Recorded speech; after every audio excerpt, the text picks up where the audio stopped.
அந்தகாரத்தில் அக்ரகாரத்தில், அந்தகாரத்திலே அழுந்தி கிடந்த அக்ரகாரத்தில் வாளுக்கு வகுடெடுக்கும் மீசையோடும் தமிழுக்கு வகுப்பெடுக்கும் ஆசையோடும் மனு தர்மத்தை தள்ளி வைத்துவிட்டு மனித தர்மத்தை கையில் எடுத்து கொண்டு சூழ்கொண்ட நெருப்பாக சுடர்விட்டு எழுந்தவன் எவனோ அவனேதான். சேமிப்பதற்கு வங்கியும் சிரிப்பதற்கு வயிறும் கொண்ட வாழ்க்கையல்ல என் வாழ்க்கை. எமக்கு தொழில் கவிதை, நாட்டிற்குழைத்தல், இமைப்பொழுதும் சோராதிருத்தல் என்று நாட்டிற்கே தன்னை அர்ப்பணித்துவிட்டு பிழையில்லாமல் தன்னை பிரகடனப்படுத்தியவன் எவனோ அவனேதான். தலைமுறை தலைமுறையாய் கோவில் கட்டி குலம் வெட்டி நேர்ச்சி வைத்து தான தர்மம் செய்து அதுதான் புண்ணியம் என்று புழங்கி நின்ற சமூகத்தை பார்த்து அன்ன யாவினும் புண்ணியம் கோடி ஆங்கோர் ஏழைக்கு எழுத்தறிவித்தல் என்று அறியாமை ஆட்சி செய்த நாளிலேயே கல்வி புரட்சிக்கு கால்கோள் இட்டவன் எவனோ அவனேதான். பாலுக்கு சர்க்கரை இல்லையே என்று பதறுகிறவர்களுக்கு பக்கத்தில் நில்லாமல் கூழுக்கு வழியில்லையே என்று குமுறுகிறவர்களுக்கு பக்கத்தில் நின்று கொண்டு தனியொரு மனிதனுக்கு உணவில்லை எனில் இந்த ஜகத்தினை அழித்திடுவோம் என்று உலகத்தினுடைய எந்த மூலையிலும் பசிக்குரல் கேட்கக்கூடாது என்பதற்காக மானுட ஐக்கியத்திற்கு மனு போட்டவன் எவனோ அவனேதான். பாரத நாடு பழம்பெரும் நாடு, நீரதன் புதல்வர் நினைவு அகற்றாதீர் என்று நாட்டினுடைய விடுதலைக்கும் மொழியினுடைய விடுதலைக்கும் சமூகத்தினுடைய விடுதலைக்கும் இடையிலே இருந்து கொண்டு மும்முனை பெண்டுலமாக ஆடிக்கொண்டிருந்தவன் எவனோ அவனேதான். அக்கிரகாரத்திலே ஆசை அரும்பலா மீசை அரும்பக்கூடாது என்கிற ஆச்சாரங்களிலிருந்து விடைபெற்று கால மகளிடம் காலத்திற்குள்ளே கட்டுப்படாமலும் கவிதைகளுக்கு தட்டுப்பாடில்லாமலும் களத்திலே நின்று கவிதை பாடுவதற்காக தன்னுடைய சிந்தனைகளையே சீர்வரிசையாக தந்து கால மகளிடமிருந்து கவிதை மகளை கைப்பிடித்தவன் எவனோ அவனேதான். நாட்டுக்கும் பாட்டுக்கும் இடையிலே இரட்டை பிரசவமாக வந்து பிறந்தவன் தான். இரட்டை பிறவியாக அருந்தமிழும் அவனுமாக வந்து பிறந்தவன் தான் மகாகவி பாரதி. யார் இந்த பாரதி? ஆதி முனிவர் நகத்தியல் ஓதி வளர்த்த தமிழை தன் ஆவியிலே வளர்த்த காரணத்தால் யாமறிந்த மொழிகளிலே தமிழ் மொழி போல் இனிதாவது எங்கும் காணோம் என்று பூமியின் மேலேறி ஏகாந்த தமிழாடியவன் இந்த பாரதி. காக்கை குருவி எங்கள் கூட்டம் நீல் கடலும் மலையும், எங்கள் காக்கை குருவி எங்கள் ஜாதி நீல் கடலும் மலையும் எங்கள் கூட்டம் என்று எல்லா உயிர்களையும் நேசித்து உயர்வில் படைப்பிலே உயர்வு தாழ்வு இல்லை என்று பரிசுத்தமான ஜீவகாருண்யத்திற்கு சிறகு வளர்த்தவன் இந்த பாரதி. தந்திர வார்த்தைகளால் தன்னை தகுதிப்படுத்திக் கொள்ளக்கூடாது என்பதற்காகவே மந்திரம் போல் வேண்டுமடா சொல் இன்பம் என்று மயக்க வைக்கும் மந்திர சொற்களை உச்சரிக்கும் மைனாவாக பறப்பதற்கு மந்தார வானத்தையே செந்தூரப்படுத்தியவன் தான் பாரதி. வாக்கப்பட்டு வறுமைக்கு வாக்கப்பட்டு வந்த செல்லம்மாளுக்கும் கூட தெரியாமல் தன் கால் வயிற்று கஞ்சிக்காக வைத்திருந்த கைப்பிடி அரிசியை கூட குருவிகளுக்கு அள்ளி தெளித்துவிட்டு அடுப்பாங்கரையை ஆற வைத்துவிட்டு அருந்தமலை ஊற வைப்பதற்காக விட்டு விடுதலை ஆகிடுவாய் சின்ன சிட்டுக்குருவியை போரை என்று தன்னுடைய பிச்சை பாத்திரத்திலே பிற உயிர்களையும் பங்குதாரராக்கியவன் அவன்தான் பாரதி. இந்த பாரதி இந்த சமூகத்தினுடைய அடையாளமாக இன்றைக்கு நின்றான். பனிமலைகளை கூட பற்றி எரிய வைக்கிற பாஸ்பரஸாக சுற்றி திரிந்து அக்கினி குஞ்சுகளுக்கு ஆண்மை கொடுத்தவன் அவன்தான். சூழ்கொண்ட நெருப்பாக சுடர்விட்டு எழுந்து பட்டு குஞ்சம் கட்டிய வெள்ளை ஏகாதிபத்தியத்தின் விளக்கு மாற்றுக்கெல்லாம் குப்பையை காட்டாமலே அவமானப்படுத்தியவன். எழுதுகோளில் எரிமலை குழம்பை ஊற்றி அவன்தான் விடுதலை வேள்விக்கு விளக்கேற்றியவன். அவன்தான் நாட்டின் திறன் காக்கும் காவலனை போல பாட்டில் அறங்காக்கும் நூலேந்துகிற பாவலனும் தவிர்க்க கூடாதவன் என்று மூப்பரியா முத்தமிழின் யாப்பறிந்த கவிஞனாக அரசுக்கு முன்னின்று முரசு கொட்டியவன். அவன் என்ன செய்தான்? அவன்தான் செய்தான். என்ன செய்தான்? அருந்தமிழ் அழுகைக்குரிய இடத்தில் இருந்த அருந்தமிழை தொழுகைக்குரிய இடத்திற்கு தூக்கி வந்து சிட்டாடை கட்டி திரிந்த தமிழுக்கு பட்டாடை கட்டி அழகு பார்த்த பைந்தமிழ் பாவலன் அவன்தான். பண்டிதர்களுடைய பரன்களிலே ஓங்காரமிட்டுக் கொண்டிருந்த பைந்தமிழை பாமரனுடைய தாழ்வாரங்களிலே ரீங்காரம் விடுவதற்கு பாசறை அமைத்த பாவலன் அவன்தான் பாரதி. அந்த பாரதி இருந்த காலத்தில் அவன் ஒன்று மேற்கே கருத்து கிடந்த மேக தொகுதி அல்ல, அவன் கிழக்கே வெளுத்து கிடந்த வானம். அதனால்தான் அவன் கால நெருப்புக்கு காலத்தினுடைய சமூகத்திற்காக காலத்திற்கும் சமூகத்திற்குமாக அவன் நெருப்பு எடுத்து கையிலே தந்துவிட்டு மின்னலை விழுங்கி மின்சாரத்தை கொப்பளித்தவன், கந்தகத்தை விழுங்கி கனலை கக்கியவன். அவன்தான் எட்டயபுரத்திலே தாய்ப்பாலை குடித்துவிட்டு 8 திசைகளுக்கும் தமிழ் பாலை குடிக்க தந்தவன். சரி, அவன் காலத்தில் பாரதி மாத்திரம்தான் இந்த நாட்டில் இருந்தானா என்கிற ஒரு கேள்வி நமக்கு முன்னால் நிற்கும். வடக்கே அல்லாமா இக்பால் இருந்தான், தேசிய கவியாக போற்றப்பட்ட இக்பால் இருந்தான். வடகிழக்கிலே தாகூர் இருந்தார் கீதாஞ்சலியை தந்து. ஏன், தமிழ்நாட்டில் திருவிக்காவும் இருந்தார். அவர்கள் காலத்தில் எல்லோரும் கவிஞர்களாகவே இருந்தார்கள். செல்வச் செழிப்பிலே வாழ்ந்தவர் இக்பால், செல்வச் செழிப்பிலே வளர்ந்தவன் தாகூர். அவருடைய வீட்டிற்கே கல்வி வந்தது. ஆனால் இவன் ஏழ்மை சமூகத்திலே படிப்பறியா சமூகத்திற்காக பாமரம் பண்டித மொழியில் இருக்கிற தமிழை பாமர மொழியாக மாற்றுவதற்கு காலம் பாரதியிடத்திலே தான் வடத்தை கொடுத்தது. அந்த வடத்தை அவன் கையில் எடுத்துக்கொண்டான். அவன் தான் எடுத்துக்கொண்டு வந்து வருகிறான். தன்னுடைய மைத்துளிகள் ஒவ்வொன்றையும் உயிர் துளிகளாய் இங்கே நடவு செய்வதற்கு அவன் அழுது கொண்டிருந்த போதெல்லாம் கவிதைகளைத்தான் அவன் உழுது கொண்டிருந்தான். அதனால்தான் காலந்தோறும் நோக்கும் திசையெல்லாம் யாமன்றி வேறில்லை என்று அவன் திசைகளுக்கே தன்னை தீர்ப்பாக தருகிறான். சரி, அப்படி என்னதான் செய்தான்? அப்படி என்னதான் இந்த பாரதி எல்லாரையும் என்ன செய்தான் என்கிற ஒரு கேள்வி நமக்கு முன்னால் தொக்கிக் கொண்டிருக்கும். இந்த தமிழ் சமூகமே, இந்த கிடைக்கிற தலைமுறைகள் இதை மனதிலே பதிய வைத்துக் கொள்ள வேண்டும். அவன் பிறந்தது சாதாரண 500 ஆண்டு கால பழமை கொண்ட மற்ற மொழிகளில் அவன் பிறக்கவில்லை. 1000 ஆண்டு கால மொழி கொண்ட ஆங்கிலத்தில் அவன் பிறக்கவில்லை. அவன் பிறந்த மொழி அது. கோட்டையிலிருந்து குமரி வரை வாழ்கிறவர்கள் பேசுகிற தமிழ் மொழி என்று நாம் நினைத்துக் கொண்டிருக்கிறோம். அதுவா? இல்லை.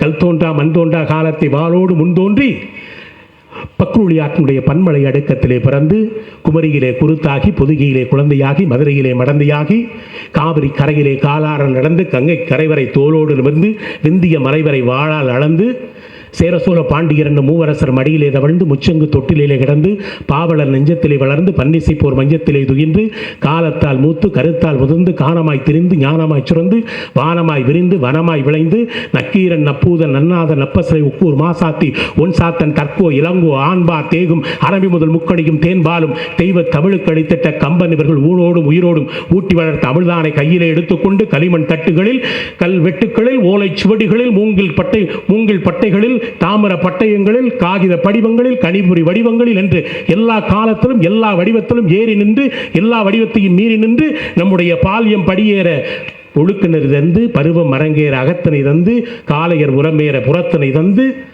குண்டாட்டம் மேலோங்க கோலாட்டம் தந்து, பாவையர் குதுகளிக்க கும்மிகள் தந்து, அறுவடை சீராட பாடல்கள் தந்து, ஏற்றங்கள் இறைப்பதற்கு எதுகை மோடை தந்து, எல்லாவற்றுக்கும் வாழ்வினுடைய முதன்மையாக நின்று இந்த தமிழ் இன்றைக்கு கையிலே கொண்டு வந்து சேர்ப்பதற்காக போராடி வேரோடி வீழாத வரித்தவரும் வரலாற்றின் பக்கம்தோறும் பதிந்து வாழ்ந்து சலிக்காத வரலாற்று மொழியாக தெரிந்து எம்முடைய அன்னையரும் தந்தையரும் கையிலே ககல் விளக்கை கையில் எடுத்துக்கொண்டு அணையாமல் 2000 ஆண்டுகளாய் அடர்களையும் இடர்களையும் கடந்து அலைகளையும் மலைகளையும் கடந்து பல கலைகளையும் நிலைகளையும் தாங்கி கையிலே கொண்டு வந்து சேர்த்திருக்கிற சீதனம் தமிழ் என்கிற மனதை கையில் வைத்துக் கொண்டு அந்த மொழிக்கு புதிய திசையை காட்டுவதற்கும் புதிய நெருப்பை காட்டுவதற்கும் தான் பாரதி வந்தான். அவன் என்ன செய்தான்? பண்டிதர்களுடைய தலைப்பாகைக்குள்ளே பதுங்கி கிடந்த பைந்தமிழை, பல நூற்றாண்டுகளாய் பண்டிதர்களுடைய தலைப்பாகைக்குள்ளே பதுங்கி கிடந்த பைந்தமிழை, பல நூற்றாண்டுகளாய் அந்த புறத்திற்கும் அவைக்களத்திற்குமாக அடங்கி கிடந்த அருந்தமிழை, பல நூற்றாண்டுகளாய் சிலேடைகளுக்குள்ளும் சிறுங்கார சதங்குகளுக்குள்ளும் சிறைப்பட்டு கிடந்த பைந்தமிழை, பல நூற்றாண்டுகளாய் பல்லக்குக்கு துதிபாடி கொண்டிருந்த பைந்தமிழை, பல நூற்றாண்டுகளாய் பவனி வந்து கொண்டிருந்த பக்தி இளைஞர்களுக்கு பாசுரமாக பவனி வந்த பைந்தமிழை, பல நூற்றாண்டுகளாய் பாயிலும் நோயிலுமாக படுத்து கிடந்த பைந்தமிழை புரட்டி பார்த்து அவன்தான் அங்கிருந்து புதிய இரத்தத்தை உருவாக்கி அந்த வித்தக இரத்தத்திலிருந்து மரபுகளின் மத்தள சத்தத்தில் இருந்த மாத்தமிழை மடிமாற்றி புதிய இரத்தத்தில் குடிமாற்றி அவன்தான் ஒரு புது பெண்ணை கருவாக்கி உருவாக்கி அந்த புது பெண்ணுக்கு புதுக்கவிதை என்கிற பெயர் சூட்டி பூ பெய்த வைத்து புரட்டி பார்த்த புல்லரி பாலன் பாரதி ஒருவன் தான். இல்லை என்றால் அதை செய்திருக்க முடியாது. அவன் செய்ததற்கு அதுதான் காரணம். அவன்தான் சொன்னான், ஞானத்திலே பரமோனத்திலே உயர் மானத்திலே காணத்திலே அமுதாய் நிறைந்த கவிதையிலே உயர் நாடு என்று இந்த நாட்டை தெய்வீக தன்மைக்கு அவன்தான் கொண்டு வந்து நிறுத்தினான். அவன்தான் சொன்னான், உழவுக்கும் தொழிலுக்கும் பந்தனை செய்வோம், மீனில் உண்டு திரிவோரை நிந்தனை செய்வோம் என்று உழவுக்கு அவன்தான் உயர்த்தி கையிலே பிடித்தான். அவன்தான் பெண்ணுக்குள்ளே ஞானத்தை வைத்தான் புவி பேணி வளர்க்கும் ஈசன், மண்ணுக்குள்ளே சில மூடர் மாதர் தம்மை கெடுத்தார் என்று பெண்ணுக்கு வேலி கட்டி அவர்களுக்கு வேள்வி நடத்துகிறான். அவன்தான் சொன்னான், காசி புலவர் பேசும் முறைதனை காஞ்சியிலே கேட்க ஒரு கருவி செய்வோம் என்று அறிவியலுக்கு அன்றைக்கே அவன்தான் ஆலோசனை சொன்னான். வாழும் மனிதருக்கெல்லாம் சோறிட வேண்டும், வயிற்றுக்கு சோறிட வேண்டும், வாழும் மனிதருக்கெல்லாம் அவன்தான் பயிற்று கல்வி பலதந்து இந்த பாறை உயர்த்திட வேண்டும் என்று தமிழ் சமூகத்தை அடுத்த கட்ட நகர்வுக்கு எடுத்துச் செல்ல வேண்டும் என்று அவன்தான் ஆசைப்பட்டான். கொல்லும் கருமத்திலும் வெல்லுவோம் இந்தில் குண்டி மடிவோம் அடிகணலும் கொடுமையிலும் தடைசியிலும் விடுதலை வேள்வியிலே வெள்ளைக்காரனுடைய கொள்ளை கொடிமரத்தை கிள்ளி வீசுகிற காலத்திலே தான் எமக்கு தொழில் கவிதை நாட்டில் குழைத்தல் இமைப்பொழுதும் சோராதிருத்தல் என்று இந்த சமூக அக்கறைக்கு அவன் செய்து கொடுத்த சத்தியம் அது. இல்லை என்றால் அவன் பேசுவானா? ஊருக்கு உழைத்தல் யோகம் என்று அவன் சொல்வானா? தனக்காக சமைக்கும் போது மட்டும் தனக்காக மட்டும் சமைப்பது பாவம் என்கிறது பகவத்கீதை. அந்த பாவத்தை செய்யாமலும் இந்த யோகத்தை கைவிடாமலும் இந்த சமூகத்தினுடைய அக்கறையோடு அவன் வருகிறான்.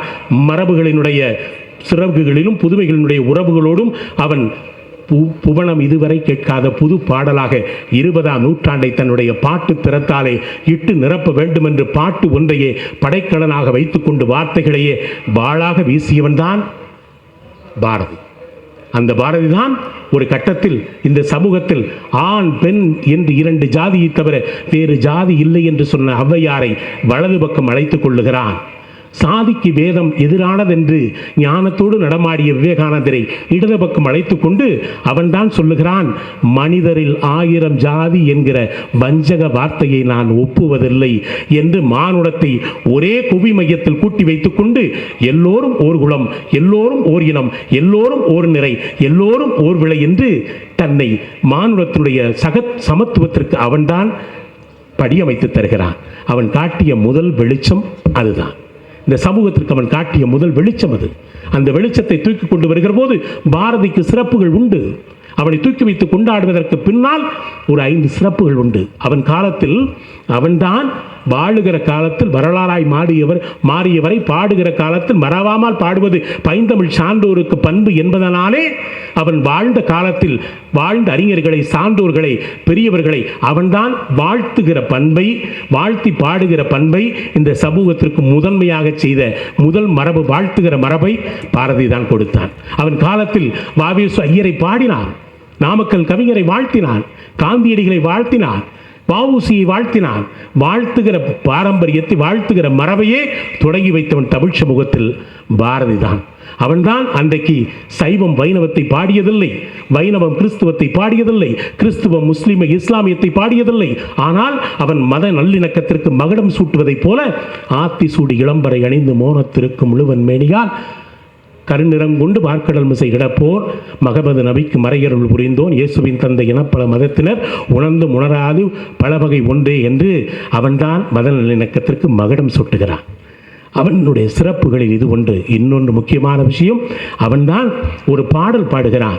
மதுரை தமிழ் சங்கத்திலே அவனுக்கு ஒரு கவிதை போட்டியிலே கலந்து கொண்டு பாடிய போது அந்த பாடல் தேர்வு செய்யப்பட்ட போது பாரதிக்கு கிடைத்தது 3வது பரிசு.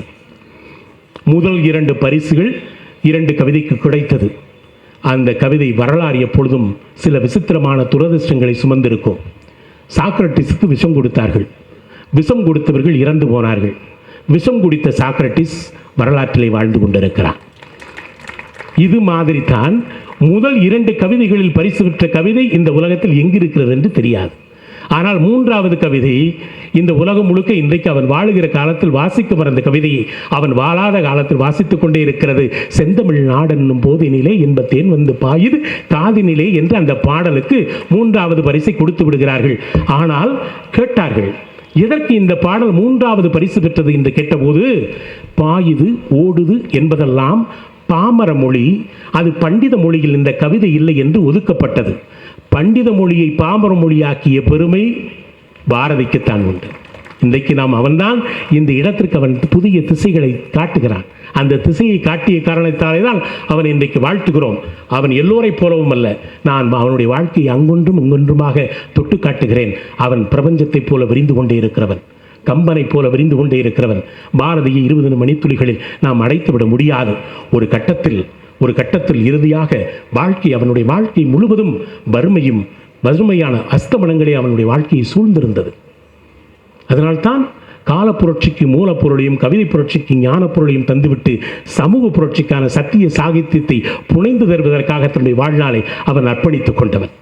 அவன் அர்ப்பணித்துக் கொண்ட காரணத்தாலே தான் ஒரு கட்டத்தில் யமனை பார்த்து கோபம் வந்து விடுகிறது. காலா, என் காலருகே வாடா, உன்னை சற்று புல்லென மதிக்கிறேன், சற்றே உன்னை நான் மிதிக்கிறேன் என்று கோபத்தோடு சொல்லுகிறான். அதற்கு முன்னால் அருணகிரிநாதர் என்று சொல்லுகிறார், தண்டாயுதமும் திரிசூலமும் விழ தாக்கியுனை விழவிடுவேன், அந்தகா கண்டாயடா என் கை கெட்பார் என் கை கெட்டவே என்று கையருகே அழைத்தவன் அருணகிரிநாதர். ஆனால் காலருகே அழைத்தவன் யார்? பாரதி. ஆனால் அவன் கர்ச்சித்தான். காலா, என் காலருகே வாடா, உன்னை சிறு புல்லென மதிக்கிறேன், சற்றே உன்னை நான் மிதிக்கிறேன் என்று சொன்னபோது வழக்கமாக எருமையிலே ஏறி வருகிற யமன் இந்த கவிஞனுடைய கர்ஜனையை பார்த்துவிட்டு எருமை வாகனம் ஏற்றதல்ல என்று யானையின் மேலேறி அம்பு வைத்து வருகிறான். அம்பு வைத்து வந்துதான் அவனை சாகடிக்கிறான். யானை ஏறி மிதிக்கிறது, தூக்கி வீசப்படுகிறான். அதற்கு பிறகு பல நாட்கள் கழித்து அவன் இறந்து போகிறான். ஆனால் ஒன்று யோசித்து பார்க்கிறேன், இந்த மண்ணில் மனித நேயத்தை மைய புள்ளியாக வைத்துக்கொண்டு மனிதர்களை கோடுகளாக இணைத்துக்கொண்டு காலத்தின் வாசலில் ஞானத்தால் கோடுபட்டவன் கண்மூடி விட்டான். காலத்தால் கோலமிட்டவன் கண்மூடி விட்டான். ஆனால் அவனை காலம் இன்றைக்கு வரை தூக்கி நிறுத்துகிறது. தணல் வெறுக்கி தன்னை உருக்கி தமிழாடிய அந்த தவ கவிஞன் தணலுக்குள் தன்னை தாரை வார்த்து கொள்ளுகிறான்.